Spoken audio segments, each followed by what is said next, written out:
មុននឹងប្រាស់បងប្អូនណាយើងត្រូវអានការណែនាំសិននេះបងប្អូនបើការណែនាំរបស់គេសិនហើយកុំឲ្យទៅយកទៅបាញ់ទៅវាងាប់គឺជីបបងប្អូនគឺ 2.4D នេះបាទគឺជាសារធាតុមួយដែលសម្រាប់ស្មៅបាទមិនទូទៅទេបាទហើយខ្ញុំចាក់ចូលនៅក្នុងនេះបាទងាយស្រួលបងប្អូនយើងអត់បានលាយបរិមាណនេះផងអាខាងបងប្អូនខ្ញុំចាក់300ព្រោះខ្ញុំស្មៅឬក្រាស់ដែរខ្ញុំចាក់300ទៅដល់ទេតែបាញ់អញ្ចឹងទេវាចំណេញថ្នាំហើយបាទគ្រប់ជំរាបសួរពុកម៉ែបងប្អូនទាំងអស់គ្នាបាទថ្ងៃនេះដែរគឺខ្ញុំមកបាទបាញ់ថ្នាំស្មៅជុំវិញរោងរបស់ខ្ញុំ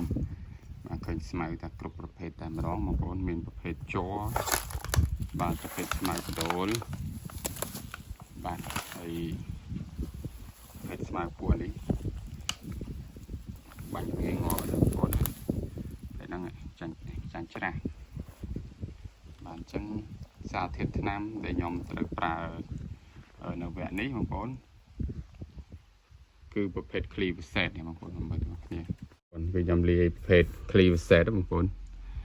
410 ក្រាមក្នុង1លីត្រចឹងណាបាទសារធាតុវា58បាទទីទូទៅ58បាទងាប់ល្អបាទមុននឹងប្រាស់បងប្អូនណាយើងត្រូវអានការណែនាំសិននេះបងប្អូនបើការណែនាំរបស់គេសិនហើយកុំឲ្យទៅយកទៅបាញ់ទៅវាងាប់នេះបងប្អូនគេឲ្យដាក់310ទៅ460មីលីលីត្របាទទឹក25លីត្រប៉ុន្តែធុងរបស់ខ្ញុំនេះតែ20លីត្រទេអញ្ចឹងបងប្អូនចែកតាមហ្នឹងទៅ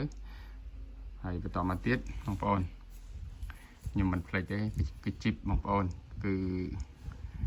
2.4D នេះបាទគឺជាសារធាតុមួយដែលសម្រាប់ស្មៅបាទមិនទូទៅទេបាទប្រភេទនេះមានន័យថាវាសម្រាប់បានតែប្រភេទជ័រដែរទេប្រភេទសម្រាប់ស្មៅប៉ុន្តែមិនទូទៅមានន័យថាវាសម្រាប់បានតែប្រភេទជ័របាទជ័រប្រភេទវត្តទេប្រភេទស្មៅបដូលគឺនេះហើយនេះប្រភេទ48នេះប្រភេទនេះគឺសម្រាប់ទូទៅបាទអានេះសម្រាប់ស្មៅដែរមិនទូទៅអញ្ចឹងបងប្អូនត្រូវបែងចែកឲ្យដាច់អញ្ចឹងយើងដាក់លាយចូលគ្នាតែម្ដងអត់បាក់ទេខ្ញុំហែកហើយខ្ញុំចាក់ចូលនៅក្នុងនេះបាទងាយស្រួលបងប្អូនយើងអត់បាក់លាយបរិមាណនេះផងអាកជីបផងអានេះផងញ៉ៃទេបាទយើងដាក់ចូលតែម្ដងបន្តមកទៀតបាទយើងគាត់ចោលដបទៅបាទហើយយើងលាយបងប្អូនបរិមាណរបស់វា310អញ្ចឹងខ្ញុំលាយ310ហើយរង្វាល់របស់ខ្ញុំនេះវា100មីលីលីត្រ100ឆ្មាំ100 cc អញ្ចឹងខ្ញុំដាក់3អានេះបាទ3អាហ្នឹងចាំមើលវាស្មៅដែលចាញ់ច្រាស់ស្មៅប្រភេទជ័រប្រភេទវបប្រភេទស្មៅបដូលណាចាំមើលវាងាប់អត់បងប្អូន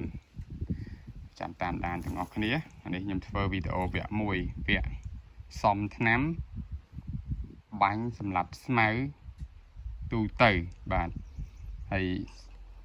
សារធាតុដែលយើងផ្សំហ្នឹងបងប្អូនដូចជាមានដូចជា48បាទហើយមិញក៏ជីបមិញហ្នឹង 2.4 ហ្នឹងហើយនឹងបាទ Glyphosate ហ្នឹងឯង48នឹង Glyphosate ជាមួយនឹងអញ្ចឹងយើងដាក់ចំណោះ300 cc 300មីលីលីត្រក្នុងទឹក1 20លីត្របាទនេះធុង20លីត្រខ្ញុំអញ្ចឹងបងប្អូនរងចាំទស្សនានៅវីដេអូវគ្គ2នេះការធ្វើវីដេអូបាញ់ស្មៅសម្រាប់ស្មៅទូទៅវគ្គ1ហើយវគ្គ2ចាប់ពីមួយអាទិត្យទៅ10ថ្ងៃក្រោយខ្ញុំនឹងថតឲ្យបងប្អូនទស្សនាបាទអញ្ចឹងបងប្អូនទៅទស្សនាការបាញ់របស់ខ្ញុំហើយការលាយទឹកដូចតទៅបាទបន្ទាប់ពីចាក់ចូលគ្នាបានល្អហើយបងប្អូនយើងកលែងវាបងប្អូនកុំក្លុកកលែងដូចខ្ញុំចេះកលែងកលាក់ចេះបាទហើយវារៀងកកបន្តិចបងប្អូនប៉ុន្តែអត់អីទេទឹកវាខ្ញុំលាយមិញដាក់ទៅជីបចូលអញ្ចឹងយើងចាក់ចំនួន300ដៃម្ខាងបងប្អូនខ្ញុំចាក់300ព្រោះខ្ញុំស្មៅឬក្រាស់ដែរខ្ញុំចាក់300ទៅដល់ទេតែ300នេះទៅទេបងប្អូនការលាយខ្ញុំគឺអញ្ចឹងខ្ញុំបាញ់អញ្ចឹងទេវាចំណេញថ្នាំហើយបាទ mình muối đâu con đấy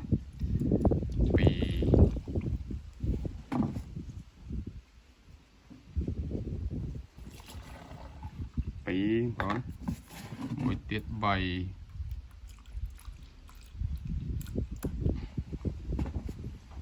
thì cái chip chẳng hay bằng con cho năng về riêng con thì giờ đấy thì mình tự nhiên ta ngóp sáng đấy làm bánh tự nhiên chân và hỡi dân chặt đám mua cổ biệt bánh chặt lọ xanh cà phê cà phục rồi đây tôm tiết dân đã tắt một ô những đồ tắt này và tôm đã tắt ban lọ hai bình thôngចំនួន 25 lítនេះហើយយើងមួយចិត្តល្អបងការពីក្រោយវាជ្រាបលាកខ្នងយើងបាទអញ្ចឹងរួចរាល់ហើយអញ្ចឹងយើងទៅបាញ់ទាំងអស់គ្នាបងការបាញ់របស់ខ្ញុំបងនេះគឺបាញ់អត់ប្រខំដែរណាបងប្អូនcòn nếuតែបាញ់លឿនបាញ់មួយអញ្ចឹងមកព្រោះស្មៅនេះវាក្រាស់ណាបងគឺបាញ់បែបហ្នឹង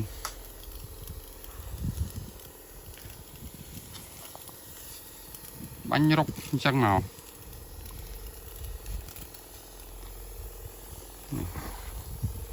អត់ប្រខំទេបងប្អូនបាញ់ស្មៅក្រាស់បែបនេះហើយចាំមើលវាងាប់បែបណាបងប្អូនចាំតាមដានទាំងអស់គ្នាយើងលូកក្រោមឆ្កេះឆ្កៀលវាអញ្ចឹងណាមិនបាញ់ទៅពីលើសាច់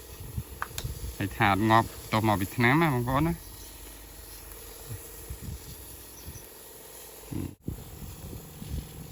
កន្លែងនេះស្មៅក្រាស់ខាងនេះខាងមកក្រមចាំមើលទាំងអស់គ្នាបងប្អូនទៅជាយ៉ាងណាណាបងប្អូន